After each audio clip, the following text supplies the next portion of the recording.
Assalomu alaykum, hurmatli talabalar va kanalimiz kuzatuvchilari. Bugun sizlar bilan biz yuridik psixologiya fanimizning mavzusi yuridik faoliyatda psixologik xizmat mavzusini ko'rib chiqamiz. Ushbu mavzuni sizlarga tushuntirishni men Termiz davlat universiteti psixologiya kafedrasi katta o'qituvchisi, psixologiya fanlari bo'yicha falsafa doktori Alimardanova Salomat Bobonazarovna amalga oshiraman va biz bugungi mavzu yuzasidan asosiy tushunchalar va nimalarga e'tibor berishligimiz kerakligini ko'rib chiqamiz.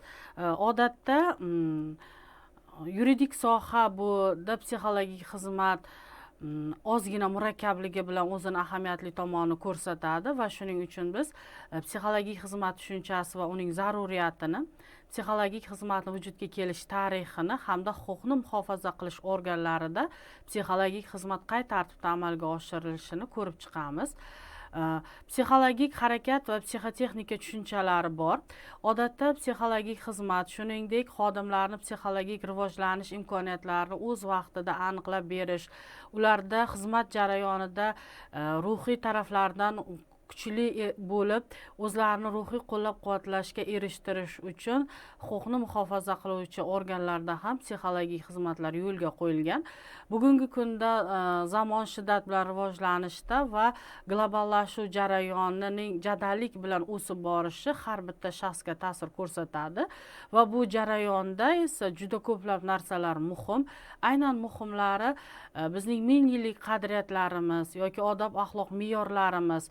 Bir so'z bilan aytganda har bitta shaxsning ruhiy dunyosi borki, bunaqa globallashuv jarayonidagi ta'sirlarning salbiyligi bizning ruhiy dunyoqarashimizni ba'zida izdan chiqib ketishiga sabab bo'lishi mumkin. Shuning oldini olish uchun ham insonda psixologik xizmat amalga oshiriladi va ayniqsa huquqni muhofaza qiluvchi organ xodimlarining ish faoliyatlarining murakkab ekanligi ularni ko'plab og'ir vaziyatda yoki jinoyatlar paytida ularning ruhiy hayotlarini izdan chiqarishga sabab bo'ladi va bunday murakkab faoliyatda xizmat qilayotgan xodimlarning ruhiy barqarorligini saqlab qolish uchun ular bilan psixologik xizmat yo'lga qo'yiladi va psixologik xizmatni 3 ta nuqtai nazardan ko'rib chiqishimiz mumkin. Bu birinchi nuqtai nazar ilmiy nuqtai nazardan. Yuridik faoliyatda ham ilmiy nuqtai nazardan amalga oshiriladigan ishlar borki, bu yuridik psixologiya fanini rivojlanishiga xizmat qiladi. Ikkinchisi tashviqot nuqtai nazardan.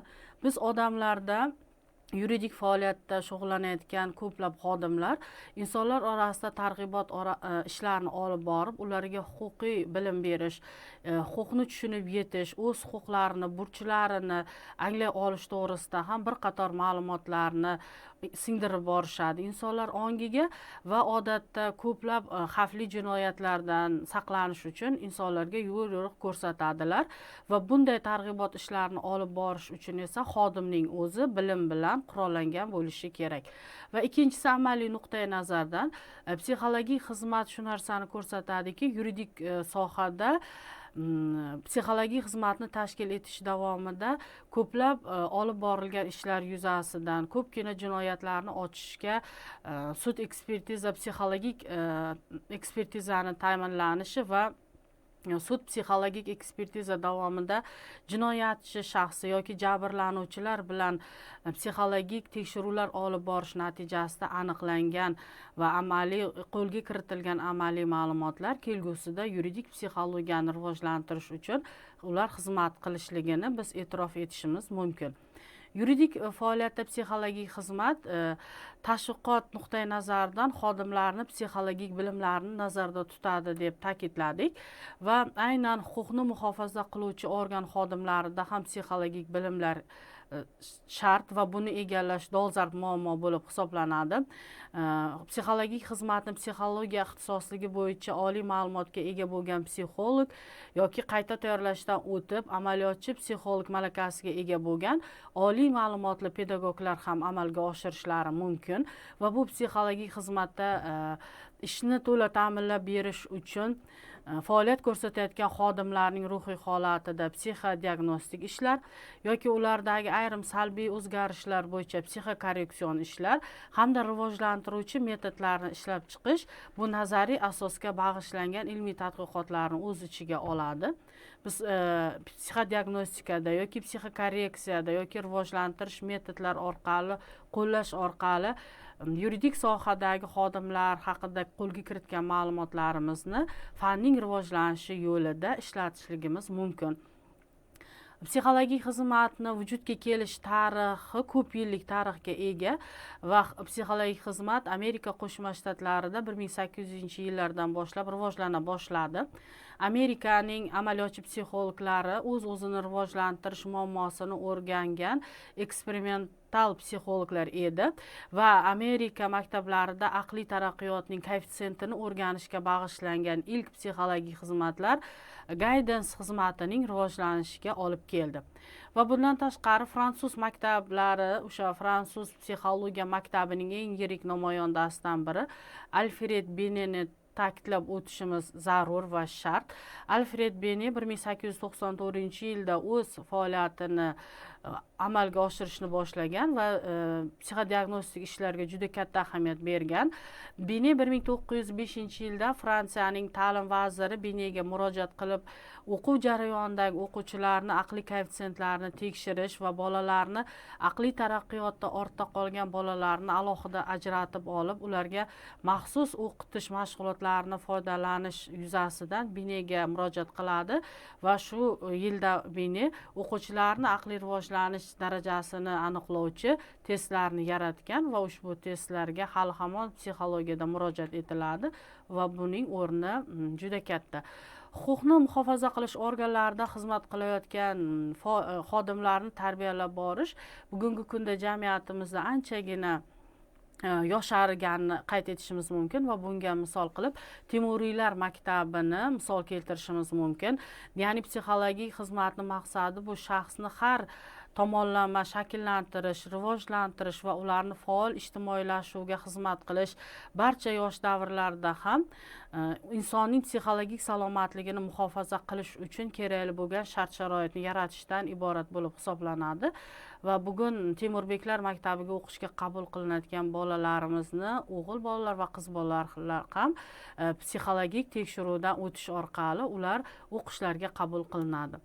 Va har bitta xodimda individual xususiyatlar bor, qiziqishlari bor, layoqati va qobiliyatlariga muvofiq ravishda ular o'zlaridagi psixologik kuchlaridan foydalana olishadi va imkoniyatlarini yuqori darajada rivojlantirishga ega. Soha xodimlarida ham intellektual, shaxsiy va ijtimoiy rivojlanishdagi og'ishlar o'z vaqtida aniqlanib hamda tuzatilib oldi olinishi kerak.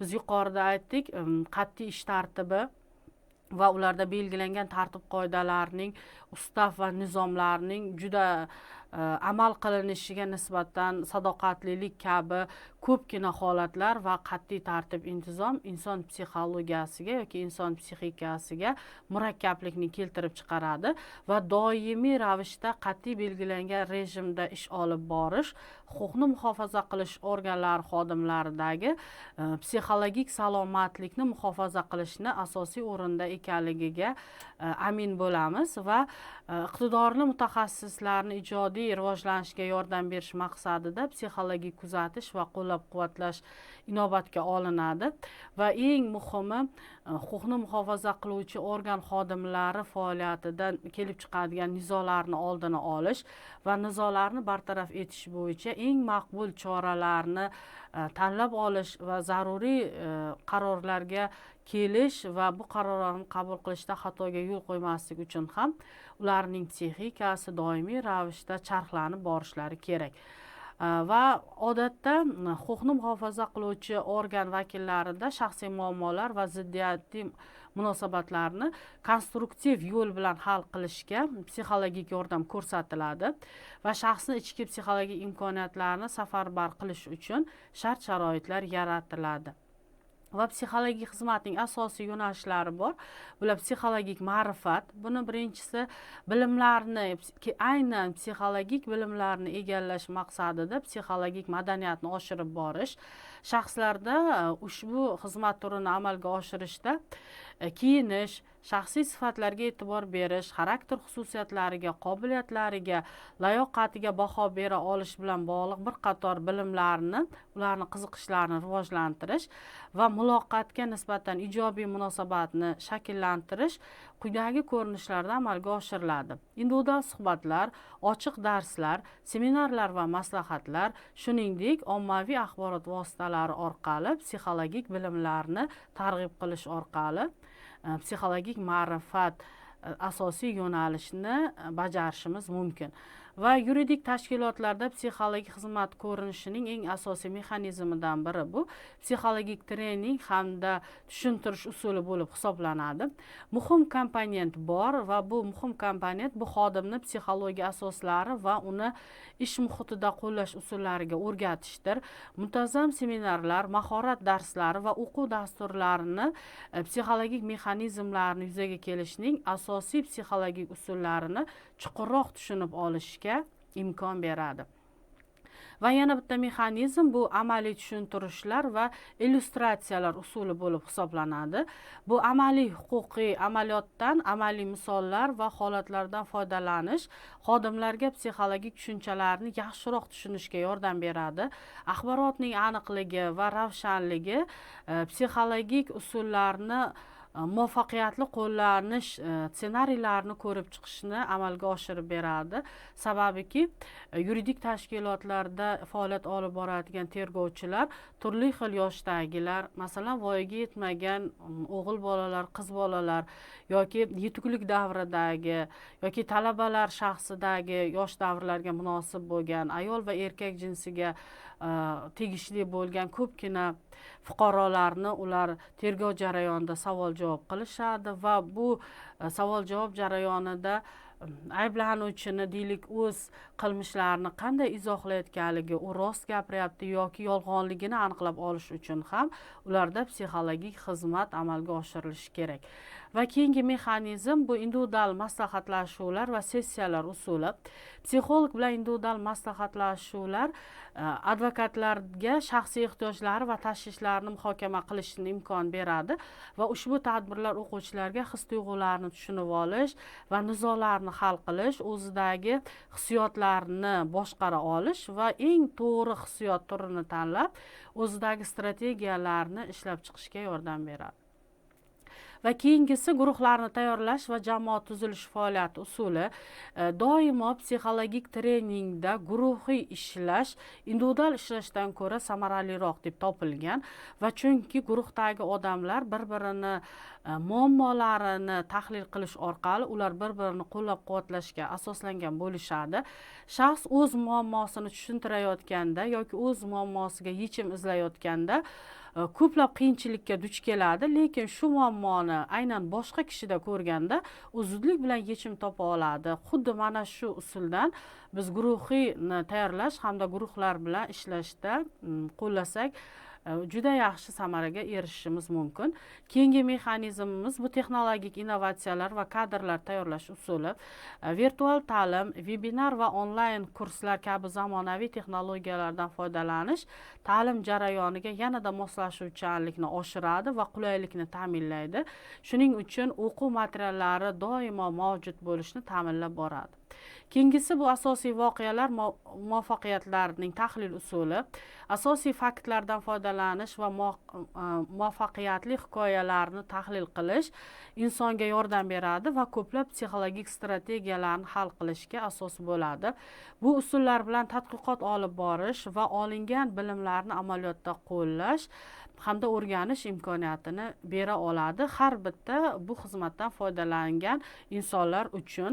Va biz shu yerda bitta misolni sizga keltirmoqchiman. Erik Berin eng ko'p huquqni muhofaza qiluvchi organlar sohasida ishlaydigan Sekundo ismli advokat bilan faoliyat olib borar edi. Sekundo o'z davrida juda mashhur advokat va undan juda ko'pchilik cho'chirdi. Sekundo o'zini kabinetida va ko'chada yurganda ushbu ruhiy holatga ega edi, lekin u psixiatrni qabuliga kelganda kichkina yosh bolaga aylanib qolardi va buni muammosini Erik Berin uni bolalikdagi psixikasi bilan tushuntiradi, ya'ni bolalikda yuzaga keltirgan hissiy salbiy holati uni saqlanib qolganligi uchun ham u psixiatrga kelib yosh bola holatiga tushib qolishni sababini aniqlashga harakat qilardi va Erik Beren Sekundo ismli advokatni bolaligida sodir etgan holati bilan davolash orqali unga yordam bera olgan. Va mavzumiz juda qiziq. Mavzu yuzasidan sizda savollar bo'lsa, ekraningizda ko'rib turgan manzillarga murojaat etishingiz mumkin. E'tiboringiz uchun rahmat.